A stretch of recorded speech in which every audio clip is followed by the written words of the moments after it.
when you are doing an import or an export, for example, if you're importing something from China and it's going to a country like, for example, Kenya into Uganda, remember Uganda systems and Kenya systems are very different. For example, in Kenya, if you want to do SGS, you need to be able to produce an IDF.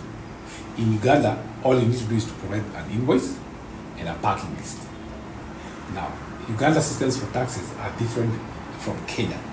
Yeah, so it's important you know that, so that you don't assume that a shipment will come into Kenya, then it comes into Kenya, then it goes through the Kenyan inside Kenya, and then it goes to Uganda. The shipment that comes going to Uganda has to be, it uses something called transit, so it has to be locked in a container so it then touch the Kenyan soil and goes all the way to Uganda. The taxes for Uganda are paid in Kenya. When the cargo is in at Mombasa, that's where we pay taxes. We don't pay taxes in Uganda; they are paid here. So that when the cargo leaves, it leaves locked and it goes all the way to Uganda before it then touches the Kenyan soil. Now, you have to be aware of that, because sometimes people just come and say, "I want to import something."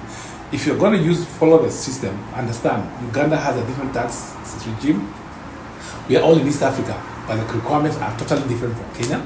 Yeah, because for example, if you don't do an SGS in Uganda, you charge 15% of the value of the goods. Kenya is 5%. See, it's different. So it's important to you seek for advice before you do anything. Sometimes people say, I want to import something to Uganda. It comes to Kenya, you pay Kenya taxes, and then you claim taxes in Uganda. That cannot happen.